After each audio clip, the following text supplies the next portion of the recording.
بسم اللہ الرحمن الرحیم۔ اللہ رب العالمین کے نام سے شروع جو بہت بڑا مہربان اور نہایت ہی رحم فرمانے والا۔ آج کی اس ویڈیو میں ہم شجر ممنوعہ کے بارے میں گفتگو کریں گے۔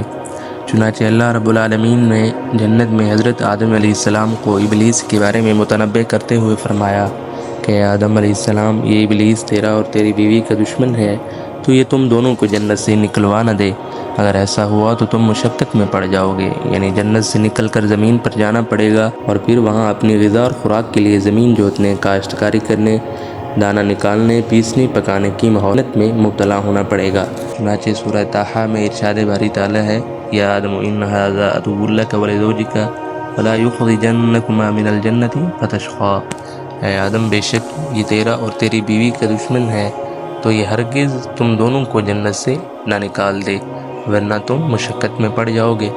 ابلیس کو ذلیل و رسوا کر کے جنت سے نکال دینے حضرت حوا رضی اللہ عنہا کے تخلیق کے بعد اللہ رب العالمین نے حضرت آدم علیہ السلام اور ان کی زوجہ کو جنت میں ہی رہنے کا حکم دیا اور کسی رکاوٹ کے بغیر کہیں سے بھی کھانے کی اجازت دے دی، البتہ ایک خاص درخت کے قریب جانے سے منع کر دیا جسے قرآن پاک میں شجر ممنوعہ کا نام دیا گیا ہے، جیسا کہ سورہ بقرہ میں مذکور ہے: یا آدم اسکن انت وزوجک الجنۃ وکلا منہا رغدا حیث شئتما ولا تقربا هذه الشجرۃ فتکونا من الظالمین۔ اے آدم، تم اور تمہاری بیوی جنت میں رہو اور بغیر روک ٹوک کے جہاں تمہارا جی چاہے کھاؤ، البتہ اس درخت کے قریب نہ جانا ورنہ حد سے بڑھنے والوں میں سے ہو جاؤ گے۔ سورہ اعراف کی آیت نمبر 19 میں بھی یہی بات مذکور ہے، اور یہاں جس درخت کے قریب جانے کی ممانعت فرمائی گئی وہ گندم کا درخت تھا یا کوئی اور، اس کا حقیقی علم اللہ تعالیٰ کو ہی ہے۔ حضرت آدم علیہ السلام کو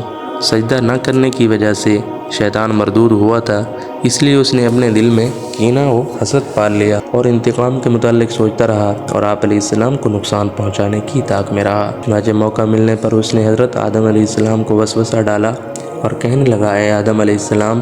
کیا میں تمہیں ایک ایسے درخت کے بارے میں نہ بتاؤں جس کا پھل کھانے والے کو دائمی زندگی حاصل ہو جاتی ہے؟ اور کیا میں تمہیں ایسی بادشاہت کے متعلق بتاؤں جو کبھی فنا نہ ہوگی اور اس میں زوال نہ آئے گا؟ یہ کہہ کر شیطان نے اللہ تعالیٰ کی جھوٹی قسم کھاتے ہوئے حضرت آدم علیہ السلام سے کہا: اس درخت میں یہ تاثیر ہے کہ اس کا پھل کھانے والا فرشتہ بن جاتا ہے یا ہمیشہ کی زندگی حاصل کر لیتا ہے، اور یوں وسوسوں کے ذریعے دونوں کو اس درخت سے کھانے کی طرف لے آیا۔ حضرت آدم علیہ السلام کے دل میں چونکہ اللہ تعالیٰ کے نام کی عظمت انتہا درجہ کی تھی، اس لیے آپ علیہ السلام کو گمان بھی نہ تھا کہ اللہ تعالیٰ کی قسم کھا کر کوئی جھوٹ بھی بول سکتا ہے۔ نیز جنت قرب الہی کا مقام تھا اور حضرت آدم علیہ السلام کو بھی اس مقام قرب میں رہنے کا اشتیاق تھا،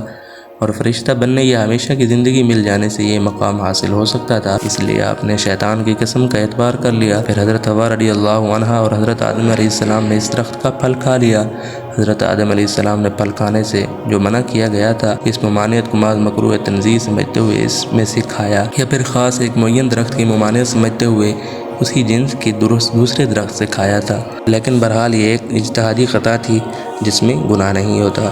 لیکن وہ بہرحال خطا ضرور ہوتی ہے۔ قرآن مجید میں حکایت کے یہ حصہ ان الفاظ کے ساتھ بیان کیا گیا ہے، چنانچہ سورہ طٰہٰ میں ہے: فوسوس الیہ الشیطان قال یا آدم هل ادلک علی شجرۃ الخلد وملک لا یبلی۔ تو شیطان نے اسے وسوسہ ڈالا، کہنے لگا: اے آدم، کیا میں تمہیں ہمیشہ رہنے کے درخت اور ایسی بادشاہت کے متعلق بتا دوں جو کبھی فنا نہ ہوگی؟ ابلیس کی وسوسہ لانے کے بعد جب حضرت آدم علیہ السلام اور حضرت حوا رضی اللہ عنہا نے اس درخت سے کھا لیا تو ان کے جنتی لباس اتر گئے اور ان پر ان کی شرم کے مقام ظاہر ہو گئے، اور اپنی ستر چھپانے اور جسم ڈھانکنے کے لیے جنت کے پتے اپنے اوپر چپکانے لگے۔ درخت کا پھل کھانے کی صورت میں حضرت آدم علیہ السلام سے اپنے رب تعالیٰ کے حکم میں لغزش واقع ہوئی، اور وہ جو شیطان نے جھوٹ بول کر پھل کھانے کی فوائد بیان کیے تھے وہ سب لا حاصل رہے، یعنی نہ فرشتہ بنے اور نہ ہی دائمی زندگی ملی، گویا جو مقصد چاہا تھا وہ نہ پایا۔ قرآن مجید میں دو مقامات پر حکایت کا یہ پہلو بیان کیا گیا ہے، چنانچہ سورہ اعراف میں ہے: فلما ذاقا الشجرۃ بدت لہما سوآتہما وطفقا یخصفان علیہما من ورق الجنہ۔ پھر جب انہوں نے اس درخت کا پھل کھایا تو ان کی شرم کے مقام ان پر کھل گئے اور وہ جنت کے پتے ان پر ڈالنے لگے۔ سورہ طٰہٰ میں ہے: فاکلا منہا فبدت لہما سوآتہما وطفقا یخصفان علیہما من ورق الجنہ وعصی آدم ربہ فغوی۔ تو تو ان دونوں نے اس درخت میں سے کھا لیا تو ان پر ان کی شرم کے مقام ظاہر ہو گئے اور وہ جنت کے پتے اپنے اوپر چپکانے لگے اور آدم سے اپنے رب کے حکم میں لغزش واقع ہوئی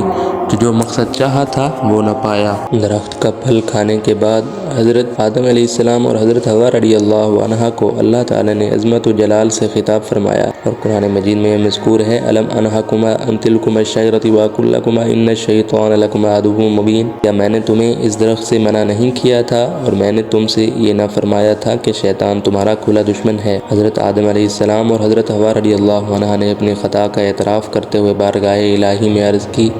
ربنا ظلمنا انفسنا وان لم تغفر لنا وترحمنا لنكونن من الخاسرین، اے ہمارے رب ہم نے اپنی جانوں پر زیادتی کی اور اگر تو نے ہماری مغفرت نہ فرمائی اور ہم پر رحم نہ فرمایا